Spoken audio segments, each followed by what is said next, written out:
Ah. Oh. Ayan na yung sala niya. Tapos na. Ano to, boss? Palabas, papasok.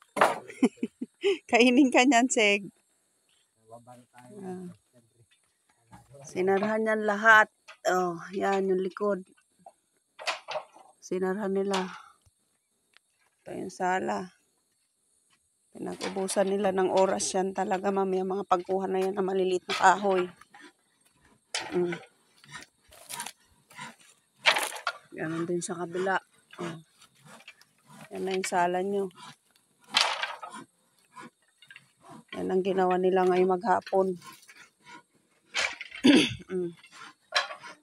Ito yung loob.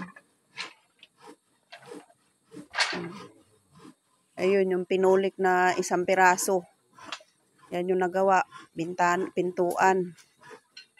Oh. Ano kayong dapat isipin na pasukin kayo dyan. Oh. Pinag-ubusan nila ng oras. Pagkuha na yun ng mga kahoy. Oh, yan yung upuan. Ayos na. CR na lang. Ano ho bang gagawin dito sa pintuan na ito? Pipinturahan po baga o ganyan na lamang? Para alam nila. O, yan pa yan ang gagawin ni Lakay yan. Lalagyan pa yan ng division.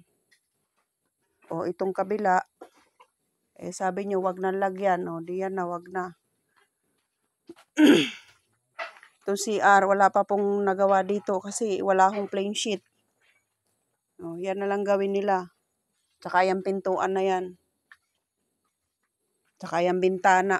Dito sa kubo po yan. O. Ayan na. Safety na kayo dito. Umuwi na kayo. Magbantay na. O.